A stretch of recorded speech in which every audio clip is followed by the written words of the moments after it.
हो चुकी हैं। ताबड़तोड़ तरीके से सीटेट ने अपने एग्जाम को शुरू किया है। आने वाले एग्जाम में जो बच्चे बैठने वाले हैं उन सभी को एग्जाम की एक बार फिर से हमारी तरफ से अग्रिम शुभकामनाएं। आज इस वीडियो में अभी तक जो शिफ्ट में क्वेश्चंस पूछे जा रहे हैं वो ऑल शिफ्ट एमसीक्यू लिए गए हैं। और ऐसे दोस्तों इस वीडियो में 52 हम मॉक टेस्ट के क्वेश्चंस कराएंगे जिसमें न्यू एमसीक्यू वो रहेंगे कि भैया कौन से चैप्टर से क्वेश्चंस पूछे जा रहे हैं। तो चलिए, बहुत सुपर फास्ट वीडियो होगी कि प्रश्न कहां से आ रहे हैं, कहां से चैप्टर से क्वेश्चंस रख रहा है, ये आपको देखकर बड़ा ही मजा आने वाला है और बहुत इंटरेस्टिंग पेपर आ रहा है इस बार। पहला क्वेश्चन आपके स्क्रीन पर है। 52 क्वेश्चन हमने सभी सब्जेक्ट से लिए हैं।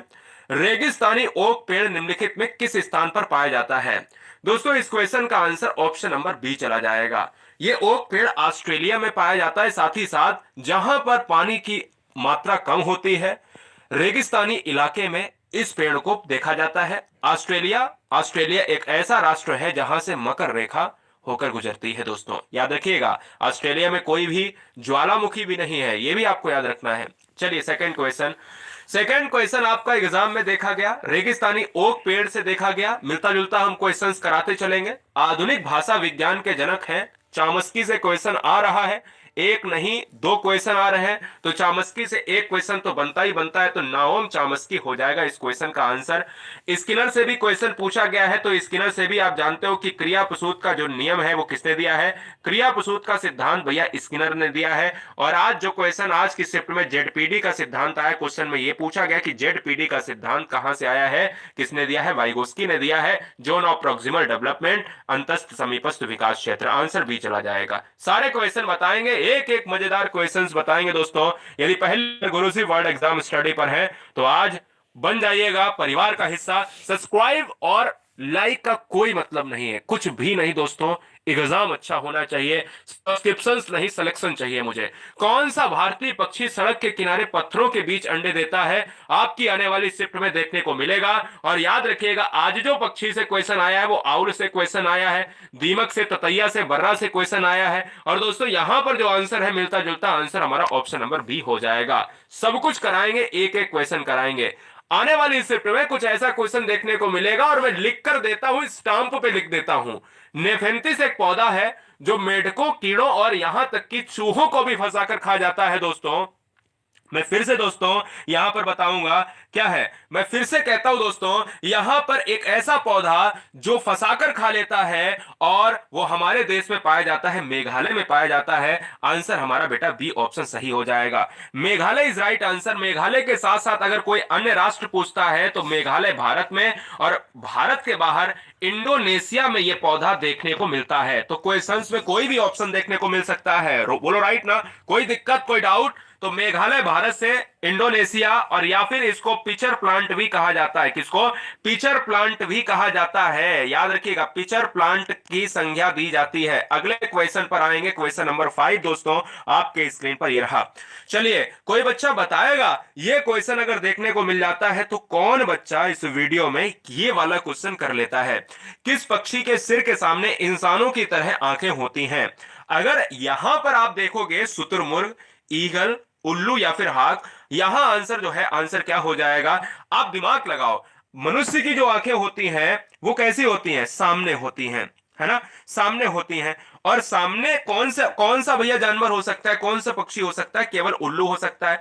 उल्लू से जो क्वेश्चन देखा गया है वो क्वेश्चन आया भी है, और शायद 270 डिग्री 275 डिग्री इसकी जो है गर्दन घूमती है। कुछ बच्चों का कहना है कि सर मैना से क्वेश्चन आया है, तो वो भी हमने इस वीडियो में बताया कि भैया झटके से जो अपनी गर्दन को घुमाती है वो प्रजाति है मैना। फिलहाल इस क्वेश्चन का आंसर हमारा 5 का सी हो जाएगा। देखने को मिलेगा आने वाली शिफ्ट में क्वेश्चन नंबर 6 आपके स्क्रीन पर ये रहा। और आने वाले शिफ्ट में जितने भी बच्चे हैं वो तैयार रहें इस क्वेश्चन का सामना करने के लिए। क्या कहता है क्वेश्चन? आपको लॉक करना है। हाँ, बच्चों का कहना है सर आज का पेपर इजी था। कोई बात नहीं, आने वाले पेपर में कुछ क्वेश्चंस, कुछ शिफ्ट आपकी कठिन रहेंगी, ये बात कंफर्म है। क्योंकि पिछली बार भी ऐसा हुआ था, बहुत से बच्चों ने शुरुआती शिफ्ट में सरल पेपर दे लिया था और लास्ट शिफ्ट की जो है बात करें, अगर पिछले साल का एग्जाम्पल लूं तो उसमें कठिन मिला था। ये मैं डरा नहीं रहा हूं, ये है। लेकिन इस बार आपको मम्मा को मत बताना प्लीज। उसमें कठिन मिला था। ये मैं डरा नहीं रहा हूं, ये है, लेकिन इस बार आपको आने वाले यानी कल परसों आपको देखने को मिलेंगे कुछ थोड़ा थोड़ा सा आपको कठिन देखने को मिलेगा, थोड़ा मॉडरेट देखने को मिलेगा, और ऐसी भी शिफ्ट आएंगी जिसमें बहुत इजी आएगा। खेजड़ी वृक्ष की बात करें तो ये राजस्थान इलाके में, आंसर हमारा बी चला जाएगा। कर्नाटक में बेटा सोना बहुत ज्यादा मात्रा में पाया जाता है, और कॉफी दोस्तों सबसे ज्यादा कर्नाटक में। मेघालय की बात करें तो मैंने आपसे कहा कि नेफेंथिस पौधा जो है ये इसको जो है कीट भक्षी पौधा कहा जाता है। राजस्थान की बात करें तो दोस्तों राजस्थान में खेजड़ी वृक्ष। असम की बात करें तो असम में जो घर बनाए जाते हैं, सीटेट का चुनिंदा प्रश्न है कि बांस के जो घर बनाए जाते हैं वो दोस्तों यहां पर बनते हैं, यहां असम में। फिलहाल बी ऑप्शन राजस्थान के साथ। एक क्वेश्चन सीटेट एनसीईआरटी का आपके स्क्रीन पर क्वेश्चन है, कहता है कि गौतम बुद्ध को किस पेड़ के नीचे ज्ञान प्राप्त हुआ था। सभी लोग गौतम बुद्ध को मानते हैं, हमने देखा है नमो बुद्धाय नमः नमो बुद्धाय नमः कहते हैं, शांति का प्रतीक माना जाता है। लेकिन उन सभी बच्चों को मैंने कई बार एनालिसिस किया, उन सभी बच्चों से मैंने पूछा तो उनको नहीं पता था। मैं आपको बताता हूं, पीपल वृक्ष की बात करें तो पीपल वृक्ष के नीचे गौतम बुद्ध को ज्ञान प्राप्त हुआ है, इसलिए इस क्वेश्चन का आंसर बी चला जाएगा। अगला क्वेश्चन देखा गया दोस्तों, यहां से देखा गया, एनसीएफ से क्वेश्चन देखा गया। हमने इस वीडियो में हर चैप्टर को लिया है। एनईपी को हमने 2020 जो सबसे जो है शिक्षा नीति, नई शिक्षा नीति से जो क्वेश्चन आ रहे हैं ना, इस वीडियो में मिलेंगे आपको, टेंशन ना लीजिएगा। चलिए, बालकों की शिक्षण प्रक्रिया एनसीएफ के अनुसार कैसी होनी चाहिए। अब देखो क्वेश्चन की बात करें तो निगेटिव आंसर काट दो, तनाव, रटंत पद्धति से युक्त। अब मुझे रटंत पद्धति से मुक्त चाहिए, तो इसलिए इस क्वेश्चन का आंसर भी चला जाएगा। बोलो अगर इस क्वेश्चन के कैटेगरी के क्वेश्चन आ जाए तो बताओ क्वेश्चन कर लोगे मेरे भाई, है ना? तो कर लोगे ना, कर लेंगे आप। 9 नंबर देखो, ऐसा क्वेश्चन देखने को मिलेगा। एनसीएफ से भी क्वेश्चन आया है, एक और दो क्वेश्चन एनसीएफ 2005 से मिला है, एनईपी 2020 से क्वेश्चन 2 मिला है। क्या एनईपी 2020 से क्वेश्चन 2 मिला है? अब एनईपी की बात कर ले उससे पहले एनसीएफ 2005 से क्वेश्चन कर ले कि एनसीएफ 2005 के अनुसार विद्यालयी ज्ञान को जोड़ना चाहिए, बाहरी स्कूली जीवन से जोड़ना चाहिए। इसलिए इस क्वेश्चन का जो आंसर है दोस्तों वो किसके साथ चला जाएगा बताइएगा? ऑप्शन नंबर ए चला जाएगा। एनसीएफ 2005 जब आया था तो इसके जो अध्यक्ष थे तो प्रोफेसर यशपाल जी थे। एनसीएफ 2005 की बात करें तो यह रटंत प्रणाली से मुक्त है। रटंत प्रणाली से क्या है दोस्तों? मुक्त जो है यह है आपकी शिक्षा। और एनसीएफ 2005 की अगर मैं बात करता हूं दोस्तों तो यह सभ्यता और प्रगति निबंध है, जो किनका है? किनका है भैया? किनका है? आपको जल्दी से कमेंट करना है। रविन्द्रनाथ टैगोर का है, उनके निबंध से यह लिया गया है, उनके निबंध पर आधारित है। और एनसीएफ 2005 का जो सूत्र है एग्जाम में ये भी देखने को कल को मिलेगा दोस्तों, नोट कर लीजिएगा।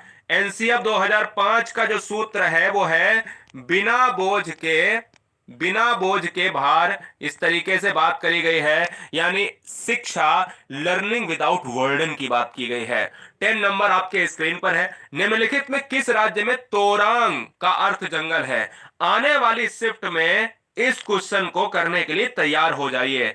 अगर ये तोरांग आता है तो जंगल जो है कहा जाता है, जंगल को तोरांग कहां कहा जाता है? झारखंड में कहा जाता है मेरे लाल। इस क्वेश्चन का आंसर ए लॉक हो जाएगा। 11 नंबर, ये क्वेश्चन बहुत से बच्चों का क्वेश्चन है, बहुत से बच्चों ने मुझे मेल किया, व्हाट्सएप किया कि सर कुछ इस तरीके का क्वेश्चन पूछा गया कि 11 नंबर क्या कहता है, नीचे दिए गए पक्षियों की कौन सी प्रजाति झटके से अपनी गर्दन को आगे पीछे करती है? दोस्तों मैं आपको चारों बता देता हूं, तीनों बता देता हूं, तीन ज्यादा आते हैं।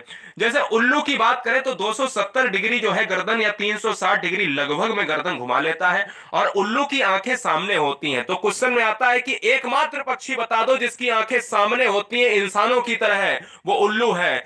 एकमात्र पक्षी बता दो जो रात्रि का पहरेदार कहा जाता है, उल्लू है। और अगर क्वेश्चन में पूछा जाए कि कौवा, तो कौवा दोस्तों सबसे चालाक और चोर पक्षी की संज्ञा दी जाती है। मैना इस क्वेश्चन का आंसर जाएगा, झटके से गर्दन को जो घुमाती है वो मैना है। आंसर हमारा क्या?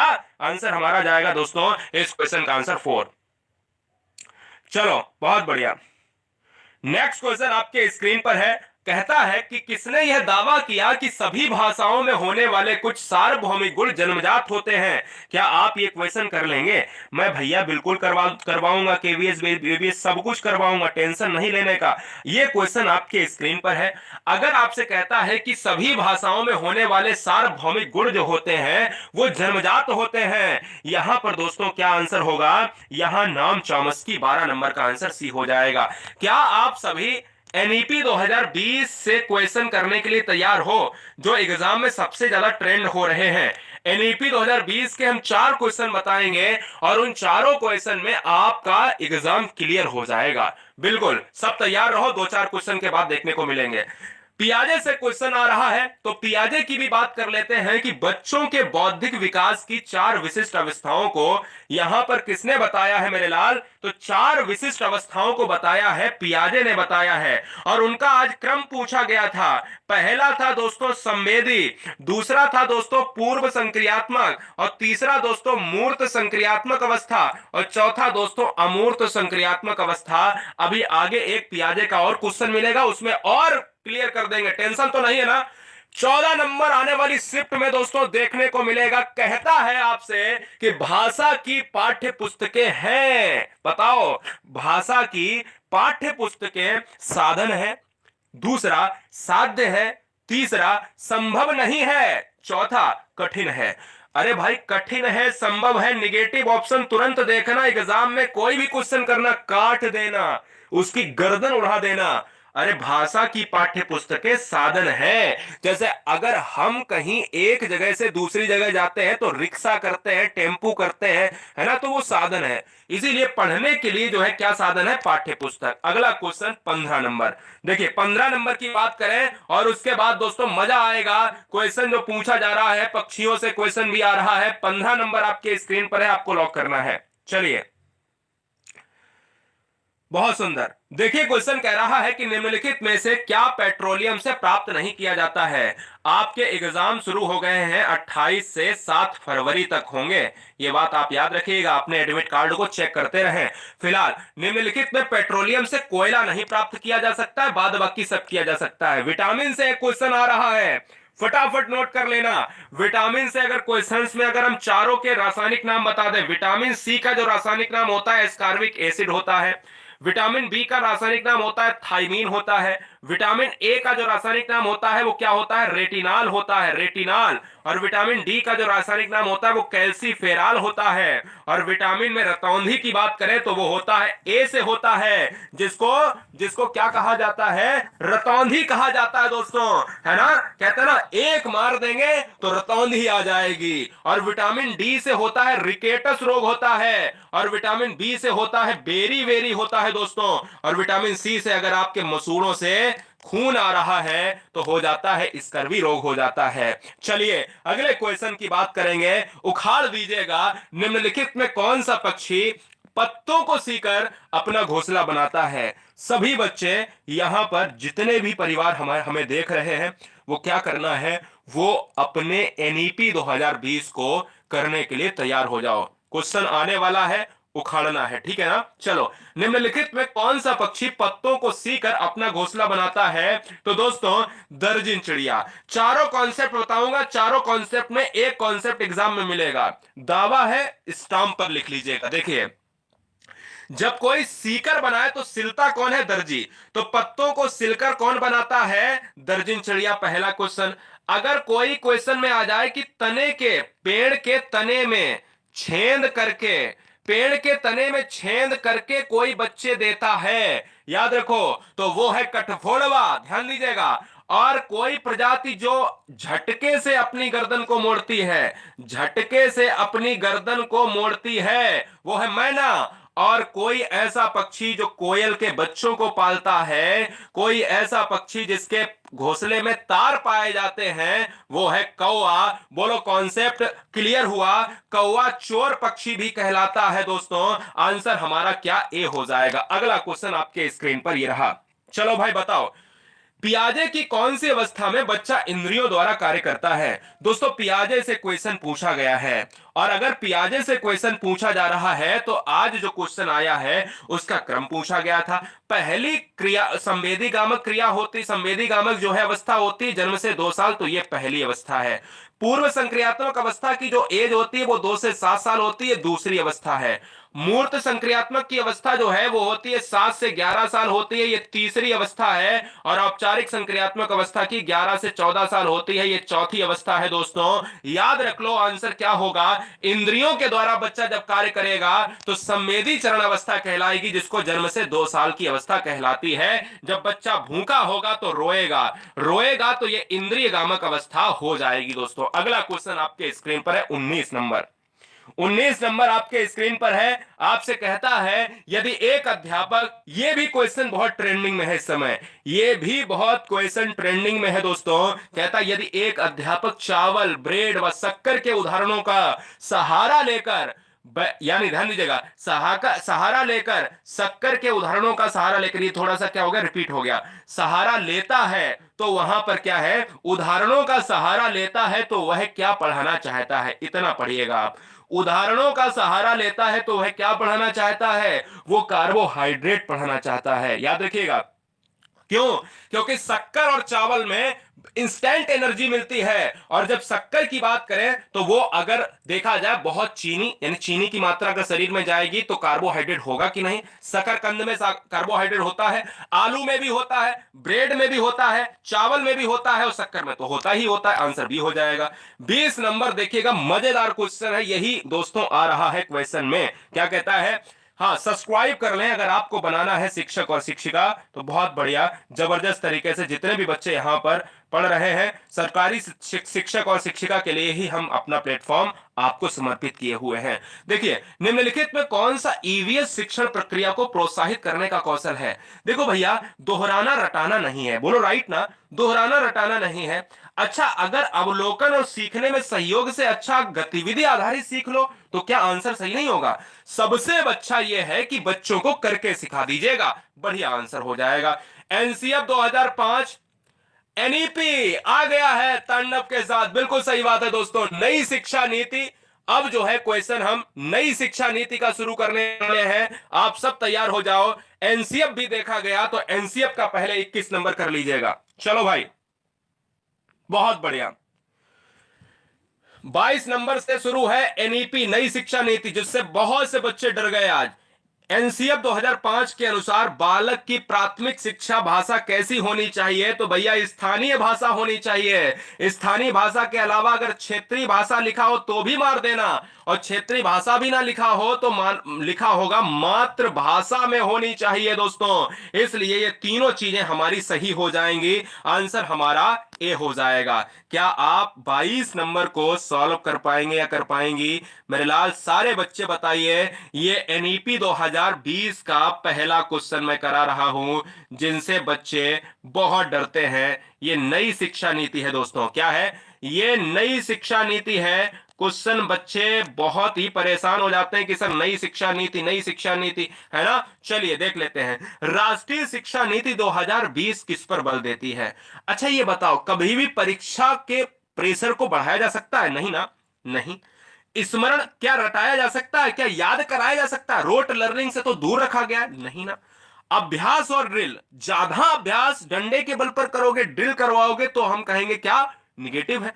आंसर बेटा 4 हो जाएगा। प्रश्न करने के दो तरीके, ट्रिक नोट कर लो। दुनिया में दो को अगर सीटेट क्लियर करना है हर बच्चे को, तो मैं आपको बता देता हूं, दुनिया के दो क्वेश्चंस के कॉन्सेप्ट बता देता हूं। या तो एक क्वेश्चन का आंसर आपको डायरेक्ट पता हो, या तो क्वेश्चन के आंसर को काटते हुए चलो। आंसर ऑप्शन नंबर 4 हो जाएगा।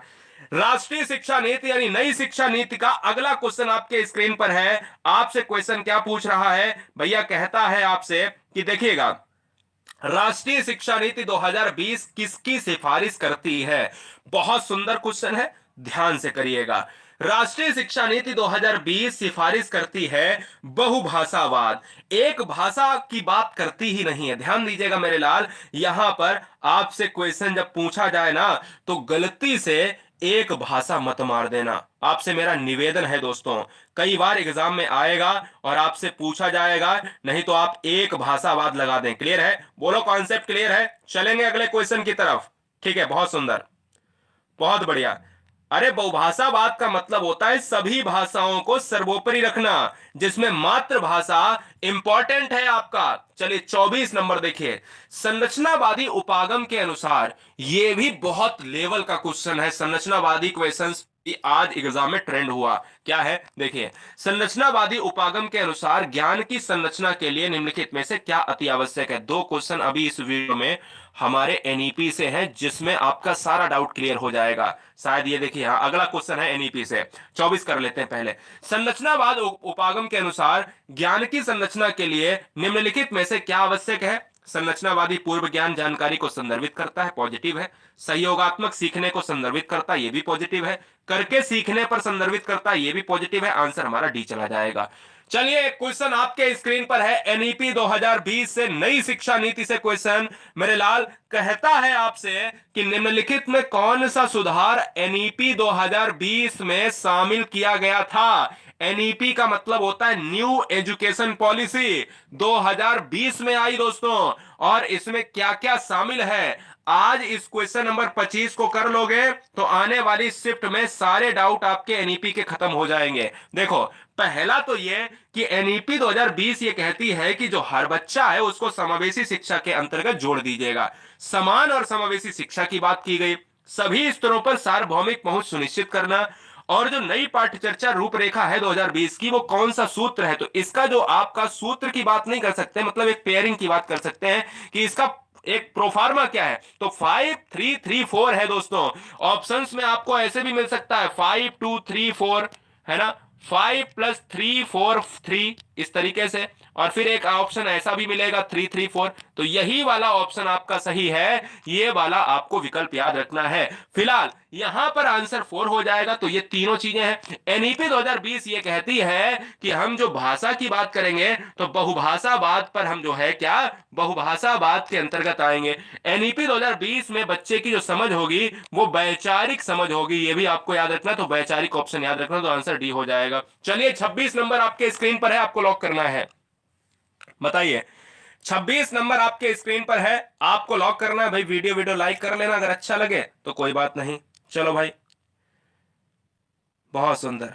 एक बच्चा कह रहा कि सर इतने इजी क्वेश्चन नहीं आते होंगे, सर झूठ है। अरे भाई मेरे भाई, आप पढ़ाते थे तब भी आप कहते थे इजी क्वेश्चन नहीं आएंगे।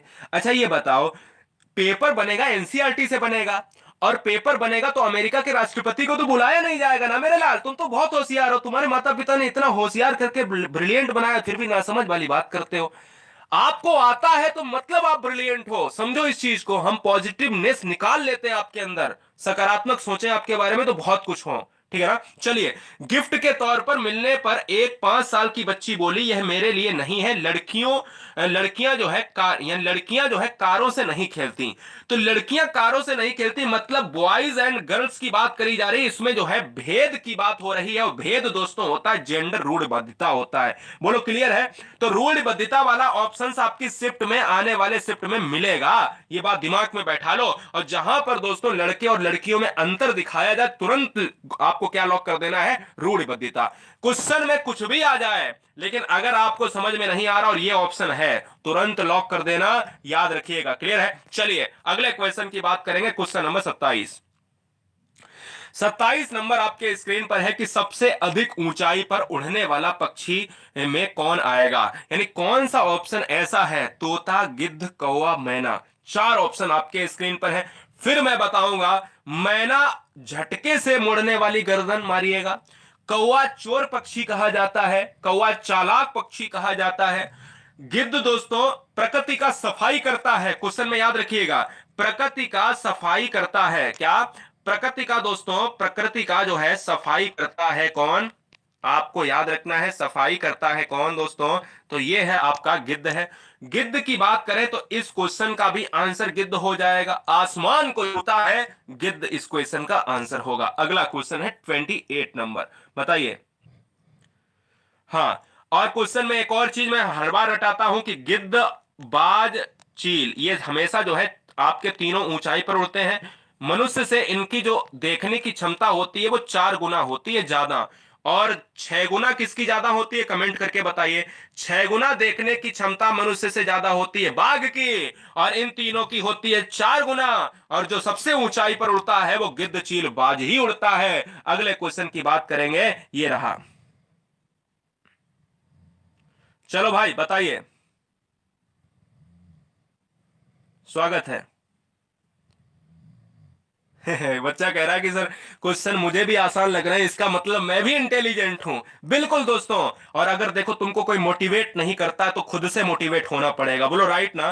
तुमको गिराने के लिए दुनिया बैठी है ना, तुम्हारे परिवार भी बैठे हैं, तुम्हारे सब माता पिता छोड़ के सब कुछ तुम्हारे लिए गिराने बैठे हैं कि तुम कैसे गिरो।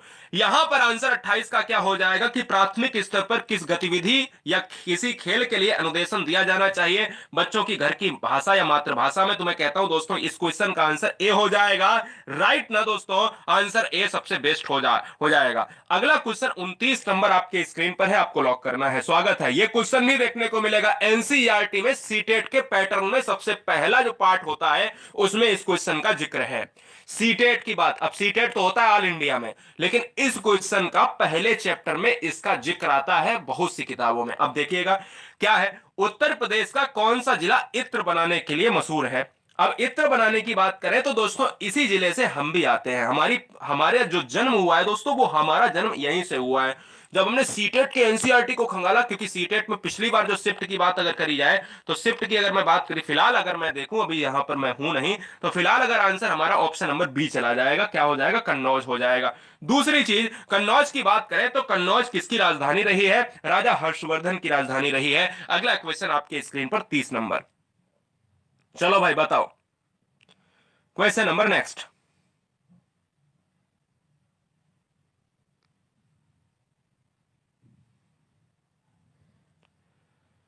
स्वागत है मेरे लाल। नेक्स्ट क्वेश्चन आपके स्क्रीन पर है, कहता है दोस्तों 30 नंबर आपके स्क्रीन पर है, कहता है क्या है, कहता बच्चों के भाषा सीखने में सर्वाधिक महत्वपूर्ण क्या है। तो बच्चों के भाषा सीखने में सर्वाधिक महत्वपूर्ण है बातचीत करना। अब बच्चे यहां पर बहुत कंफ्यूज कि सर ऑप्शन नंबर ए क्यों नहीं हो सकता। अरे मानक वर्तनी नहीं बेटा, बातचीत करने में भाषा अच्छी तरीके से सीखेगा बच्चा, क्योंकि इसमें बच्चा अंतः क्रिया करता है। अंतः क्रिया किसके साथ करेगा, एक दो तीन, जब 3 से 4 अधिक लोग बैठे होंगे बातचीत करेगा, मित्रों से करेगा, खेल के मैदान में करेगा। 31 नंबर 100% यहां से आपको देखने को इसलिए मिलेगा क्योंकि चारों ऑप्शन में से एक क्वेश्चन में यहां पर आपको शिफ्ट में भैया दिलवा ही दूंगा। बोलो सर कैसे, आप कैसे दिलवा दोगे। अरे आएगा वो, क्या कहां अपनी जेब से रखेगा क्वेश्चन, अरे रखेगा तो आपसे एनसीईआरटी से। अरे देखो कहता है पहले 31 करो। एक अध्यापक का अपनी कक्षा में इस बात पर ध्यान दिया जाता है कि बच्चे को भाषा पढ़ने और समझने में कठिनाई होती है। अच्छा ये बताओ, अब यहां पढ़ने में समस्या आ रही है तो डिसलेक्सिया हो जाएगा, क्योंकि पढ़ने संबंधी जो विकार होता है वो डिसलेक्सिया। और अगर पूछा जाए लिखने संबंधी विकार अगर होता है, लिख नहीं पा रहा, लिखना अगर उसके बस में नहीं है तो बच्चा भैया डिस्ग्राफिया से पीड़ित है ना। अगर कोई बच्चा अभ्यास नहीं कर पा रहा है, बातचीत नहीं कर पा रहा है तो डिस्प्रेक्सिया। कोई बच्चा गणित में कमजोर है, गणित की संक्रिया नहीं कर पा रहा है तो बच्चे को यहां पर डिस्कैलकुलेस विकार है। आंसर हमारा 4 हो जाएगा। योजना शिक्षण विधि के प्रवर्तक कौन है, तो योजना शिक्षण विधि के प्रवर्तक कौन है कमेंट कीजिएगा। दोस्तों एक क्वेश्चन आ रहा है फिर से डिस्लेक्सिया डिस्कैलकुलिया से, क्या आप सभी तैयार हो। बहुत बढ़िया, हाँ भैया बहुत बढ़िया। 32 नंबर का आंसर योजना शिक्षण विधि के प्रवर्तक है किलपैट्रिक है। क्लियर है, चलिए आइए 33 नंबर को उखाड़ दीजिएगा वैसे ही जैसे आप सभी, क्या है, आप सभी अपनी मस्त मनपसंद चीज को एकदम से चट कर जाते हो। देखिए 33 नंबर को चट कर जाइए, बहुत सुंदर। कहता निम्नलिखित में कौन सी अधिगम अक्षमता, डिसेबिलिटी पूछा है, डिसेबिलिटी को ही अक्षमता कहा जाता है, विकार कहा जाता है। अक्षमता सुसंगत रूप से लिखने की क्षमता को सीधे प्रभावित करती है, सीधे प्रभावित करती है। तो मैं कहूंगा आपसे कि लिखना, और लिखना अभी मैंने यहां पर बताया था कि अगर कोई लिखने में अक्षमता विकारित होती है तो वो डिस्ग्राफिया होता है। तो क्यों ना मैं डिस्ग्राफिया को मारूंगा।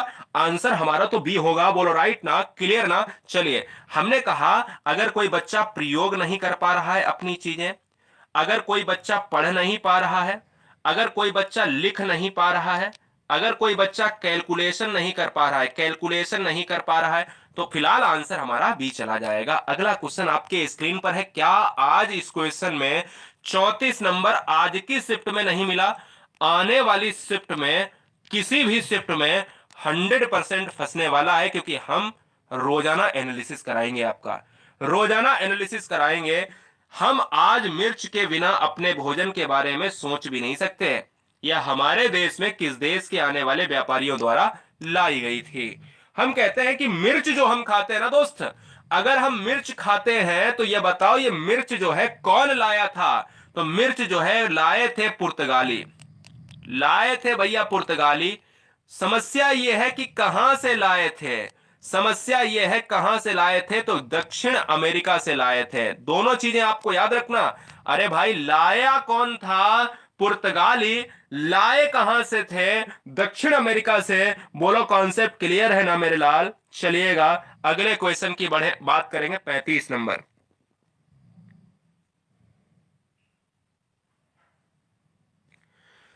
सर मेरा एग्जाम 25 जनवरी को है, जेंडर फीमेल की बजाय मेल हो गया है, क्या सर एग्जाम दे पाएंगे? बेटा बिल्कुल दे पाओगे एग्जाम। मेल और फीमेल तुमको चेक नहीं किया जाएगा, समझ में आया?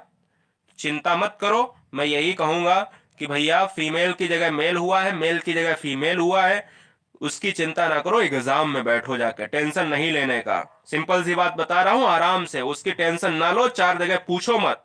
क्लियर है? चलो, निम्नलिखित में से कौन सा उम्र समूह जीन पियाजे के संज्ञानात्मक विकास के सिद्धांत के मूर्त संक्रियात्मक अवस्था चरण के समरूप है? अब देखो क्वेश्चन कितना बड़ा है, क्वेश्चन कितना बड़ा है मेरे लाल। और कहता है कि मूर्त संक्रियात्मक। अब एक चीज सोचो, पियाजे की चार अवस्था, पहली संवेदी गामा, दूसरी पूर्व संक्रियात्मक, तीसरी मूर्त संक्रियात्मक और चौथी 11 साल से ऊपर। यही तो आज पूछा गया था। इसका जो है क्रम क्या है, तो मैं कहूंगा फिर से आपको मैं बताता हूं, ये संवेदी गामक अवस्था है, ये पूर्व संक्रियात्मक अवस्था है, ये मूर्त संक्रियात्मक अवस्था है। जल्दी से लिखे देता हूं, ये अमूर्त संक्रियात्मक। बात खत्म हो गई। सबकी एज आपको पता यहां पर लिखी है, चार अवस्थाएं दी हैं। पियाजे स्विट्जरलैंड के मनोवैज्ञानिक हैं, बोलो राइट। अब क्वेश्चन पर कर लेते हैं। पियाजे के संज्ञानात्मक विकास के सिद्धांत के मूर्त संक्रियात्मक अवस्था और मूर्त संक्रियात्मक अवस्था होती है 3, यानी 3 होती है ना, सी होती है ना, क्योंकि मूर्त को ही हम कहेंगे 7 से 11। और इसमें क्या बच्चा करता है, मूर्त रूप से चिंतन करने लगता है। अगला क्वेश्चन आपके स्क्रीन पर आ चुका है, 36 नंबर। एक बार क्वेश्चन चील सही लिख लीजिएगा, चील एक्चुअल में ऐसा लिखा जाता है, टाइपिंग मिस्टेक है। अगला क्वेश्चन आपके स्क्रीन पर है, लॉक किया जाए। बहुत सुंदर। एक चीज मैं बता देता हूं, प्रीवियस ईयर क्वेश्चंस फटाफट, अगर आपको लग रहा है, मैंने गुरुजी वर्ल्ड एग्जाम स्टडी पर मॉडल पेपर दिए हैं और भी मॉडल पेपर दे रहा हूं, टेलीग्राम ज्वाइन कर लेना। साथ ही साथ जितने क्वेश्चन पुराने क्वेश्चन हल कर पाओ, जिनका आगे शिफ्ट है, उनको मैं बता देता हूं क्या करना है। वो दोस्तों कुछ नया नहीं पढ़ना है, बस ये देखे एनालिसिस में क्या आ रहा है, ठीक है ना। 36 नंबर, निम्नलिखित पक्षियों में कौन सा पक्षी मरे हुए जानवरों को खाकर पर्यावरण को साफ रखता है? वल्चर हो जाएगा इस क्वेश्चन का आंसर, गिद्ध। और यही दोस्तों प्रकृति का सफाई करता है। प्रकृति का दोस्तों सफाई करता कौन है, सफाई कर्मी किसे कहा जाता है? ये सफाई कर्मी है दोस्तों, गिद्ध ही कहा जाता है। अगला क्वेश्चन स्क्रीन पर ये रहा, बताइए। स्वागत है आप सभी का, स्वागत है मेरे लाल। महिलाएं पुरुषों की तुलना में कमजोर होती हैं, ये क्वेश्चन तो 100% सीटेट में मिलेगा, सीडीपी में भी मिलेगा और ईवीएस का भी क्वेश्चन है। लॉक किया जाए। जय हिंद। आप सभी के माता पिता परिवारों को मेरा जय हिंद और बहुत सारा प्यार, क्योंकि आपकी वजह से परिवार में खुशहाली आएगी और आप ही लाएंगे या लाएंगी। महिलाएं पुरुष की तुलना में कमजोर होती हैं, या क्वेश्चन में स्टेटमेंट में लिखा कि पुरुष केवल कार चलाएंगे और महिला केवल क्या, महिला जो है स्कूटी चलाएगी, ये लिखा हो। दूसरी चीज, पुरुष जो है ऑफिस जाएंगे, महिलाएं घर का काम करेंगी।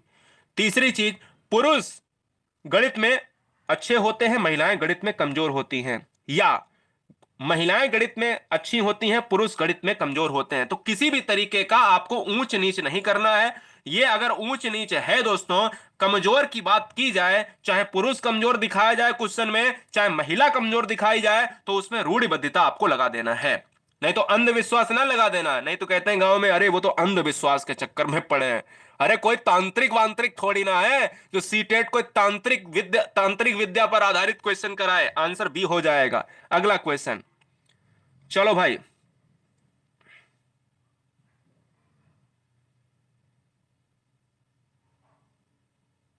स्वागत है दोस्तों। क्वेश्चन नंबर 38 देखिए, एनसीएफ से क्वेश्चन कुछ इस तरीके से आ रहे हैं।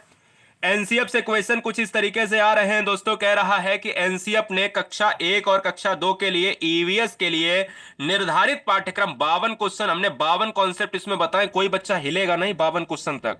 ऐसे 52 कॉन्सेप्ट हमने बताए हैं जो आपको हारने नहीं देंगे।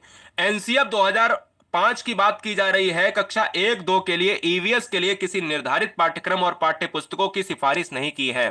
इसका सबसे उपयुक्त कारण क्या है? तो इसका सबसे उपयुक्त कारण कौन सा हो सकता है ये आपको बताना है। तो 38 नंबर का जो आंसर जाएगा भैया, देखिए 38 नंबर का जो आंसर जाएगा वो एक रचनात्मक सीखने का माहौल प्रदान करने के लिए। भाई इसीलिए नहीं कि ये बात बाकी सब, अब देखो निगेटिव था ये, केवल तीसरी क्लास, भार को कम करना, ये सब निगेटिव है। अगला क्वेश्चन 39 नंबर, बताओ क्या ये क्वेश्चन एग्जाम में नहीं मिलेगा? बिल्कुल मिलेगा, क्योंकि सीटेट एनसीईआरटी से पूछता है। निम्नलिखित में कौन सी बिहार की प्रसिद्ध पेंटिंग है? अगर आप बिहार की प्रसिद्ध पेंटिंग की बात करते हो तो यहां पर क्या होगा बताइए। स्वागत है, चलो भाई। हाँ सबको पता है, सबको पता है, लेकिन ये बताओ लास्ट वाला जो डी ऑप्शन है ना, ये भी एग्जाम में बहुत पूछा जाता है। ये भी एग्जाम में बहुत पूछा जाता है। देखो स्टोन आर्ट जो है दिल्ली में राजस्थान में, दिल्ली में राजस्थान में ये मिलती है। बर्ली पेंट, सबसे ज्यादा बर्ली पेंट महाराष्ट्र, एग्जाम का क्वेश्चन है।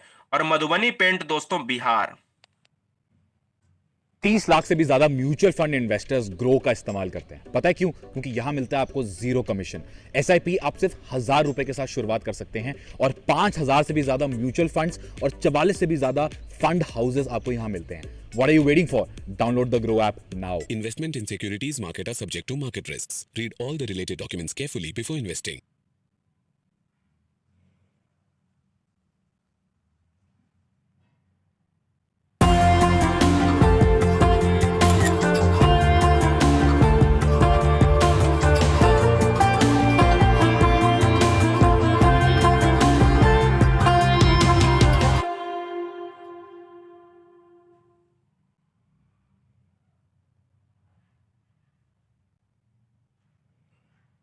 और मधुबनी पेंट दोस्तों बिहार। मधुबनी पेंट दोस्तों बिहार, ये आपको याद रखना है। अगर क्वेश्चन में यहां पर मधुबनी पेंट आ जाए तो आप क्या करेंगे? बिहार करेंगे। लेकिन लेकिन अगर आ जाता है बर्ली पेंट तो आप मारेंगे महाराष्ट्र। बर्ली पेंट की एक और चीज मैं बता दूं कि बर्ली एक त्योहार भी है। बहुत से बच्चों के दिमाग में होगा कि क्या सर सी ऑप्शन आपको नहीं आता है। काली घाट पेंटिंग दोस्तों, काली घाट कोलकाता की विशेष पेंटिंग है जो वेस्ट बंगाल की है, याद रखिएगा। पश्चिम बंगाल में काली घाट पेंटिंग प्रसिद्ध है। बर्ली पेंटिंग और मधुबनी पेंटिंग ही आपके एग्जाम में पूछी जाएंगी, लेकिन हमने चारों बता दी हैं। काली घाट पेंटिंग है कोलकाता, बर्ली पेंटिंग है महाराष्ट्र, मधुबनी पेंटिंग है बिहार। मधुबनी पेंटिंग को बनाया जाता है चावल के घोल से। फिलहाल आंसर ए जाएगा। निम्नलिखित में कौन सा भारत का केंद्र शासित प्रदेश नहीं है? आपको लॉक करना है, आपको जवाब देना है। देखिए दोस्तों, केंद्र शासित प्रदेश की बात कर लें तो इसमें कोई समस्या वाली बात नहीं है। दिल्ली, लद्दाख, जम्मू कश्मीर आते हैं, लेकिन पंजाब इस क्षेत्र में नहीं आता है। पंजाब की बात करें कि मक्के दी रोटी चने का साग, मक्के दी रोटी चने का साग जो है क्वेश्चन में आता है कि मक्के दी रोटी, ये क्वेश्चन है मक्के दी रोटी चने का साग, ये कहां का व्यंजन है? तो आपका पंजाब और गुजरात का व्यंजन है। पंजाब इंपॉर्टेंट माना जाता है। 41 नंबर आपके स्क्रीन पर है। भारत का निम्नलिखित में कौन सा राज्य फेरी नौकाओं का उपयोग करके यात्रा करने के लिए प्रसिद्ध माना जाता है? दोस्तों अगर ये क्वेश्चन एग्जाम में आता है, सुनिए मेरी बात बहुत ध्यान से, क्योंकि आज क्वेश्चन नहीं मिला, कल वाली शिफ्ट में, आने वाले शिफ्ट में, यानी आने वाले जितने भी पेपर हैं उनमें से केरल हमेशा सीटेट में क्या रहता है? ट्रेंडिंग में रहता है। आज उसने पता नहीं क्यों नहीं रखा, हो सकता है, लेकिन सीटेट में हमेशा केरल नंबर 1 पर रहता है। केरल से क्वेश्चन 3 से 4 आते हैं। कौन कौन से आते हैं? एक तो नाव के लिए जाना जाता है, एक तो दोस्तों केरल जो है जाना जाता है केले के फूलों की सब्जी, यानी केले के फूल की सब्जी कहां पर बनाई जाती है? तो क्वेश्चन में आता है केले के फूल की सब्जी जो है बनाई जाती है आपकी केरल में। क्वेश्चन में आता है व्यंजन में, और एक आता है कि भैया ये बताओ कि नारियल का उत्पादन कहां पर होता है, तो ये होता है केरल में। तो बोलो आंसर आप क्लिक कर लोगे या कर लेंगे आप, बहुत अच्छे। क्वेश्चन नंबर 42 देखिए, 42 देखिएगा, आज नहीं तो कल आएगा, क्योंकि 100% आएगा। और 100% अगर मधुमक्खी, क्योंकि आज तो हाथी आ गया ना, हाथी से प्रश्न आ गया, आज स्लाथ से प्रश्न आ गया, आज हाथी से प्रश्न आया था, आज स्लाथ से प्रश्न आया था दोस्तों, स्लाथ से प्रश्न आया था जो अभी हमने दोपहर में कराया। फिलहाल देखिएगा क्वेश्चन, देखिए मधुमक्खी से क्या आएगा। बिहार के गांवों में कई किसान मधुमक्खी पालन करते हैं और अतिरिक्त पैसा कमाने के लिए शहद इकट्ठा करते हैं। मधुमक्खी पालन शुरू करने का सबसे अच्छा समय कौन सा है। मधुमक्खियां जो है सबसे ज्यादा किस फूल से अपना शहद प्राप्त करती हैं, तो लीची के फूल से सबसे ज्यादा शहद प्राप्त करती हैं। मधुमक्खियों की बात करें तो लीची का फूल जो होता है वो फरवरी में खिलता है, ज्यादा क्या खिलता है, अब देखिएगा। फिलहाल यहां पर क्वेश्चन दूसरा है, तो अक्टूबर और दिसंबर की बात करें तो इस क्वेश्चन का आंसर होगा मधुमक्खी पालन शुरू करने का सबसे अच्छा समय है आपका अक्टूबर से दिसंबर। अगर मैं आपसे कहूं कि मधुमक्खी पालन को क्या कहा जाता है, एग्जाम में यह भी आ सकता है, तो एपी कल्चर कहा जाता है, मधुमक्खी पालन को कहा जाता है, यानी मधुमक्खी पालन को। और जो सेरी कल्चर होता है दोस्तों, सेरी कल्चर होता है, ये कहा जाता है रेशम कीट पालन को कहा जाता है। बोलो कॉन्सेप्ट क्लियर, आंसर हमारा डी चला जाएगा। चलिए 43 नंबर भी बहुत ज्यादा ट्रेंड में रहता है, अब आप इसको सुन लीजिएगा। 43 नंबर क्या है, सुनिएगा। कुडुक किसके लोगों की स्थानीय भाषा है, बताइए। कुडुक जो है किसके लोगों की स्थानीय भाषा है। जब आप कुडुक की बात करते हो ना मेरे लाल, तो मुझे ये लगता है कि आप भाषा या लोगों की बात कर रहे हो। ध्यान दीजिएगा, जब आप कुडुक की बात करते हो तो हम कहते हैं कि भाई कोई तो भाषा होगी, कोई तो भाषा होगी। बिल्कुल सही बात है। हाँ, बहुत से बच्चे मिजोरम मार रहे हैं। क्या मैं मिजोरम को मिजोरम की बात कर लूं? बिल्कुल ठीक बात। क्या मैं मिजोरम की बात कर लूं? अरे भैया झारखंड की बात होगी। क्या झारखंड की बात होगी कि नहीं होगी? आंसर में बिल्कुल सही बात है, झारखंड इस क्वेश्चन का आंसर हो जाएगा। क्यों हो जाएगा? क्योंकि झारखंड के लोगों की स्थानीय भाषा में यह होता है। और एक चीज और मैं बता दूं, कुडुक यह झारखंड के जंगल में, झारखंड के जंगल में रहने वाले लोगों की भाषा है, और उस जंगल को कहा जाता है तोरांग। उस जंगल को कहा जाता है तोरांग कहा जाता है। इस चीज को आप याद रखेंगे। बोलो राइट ना?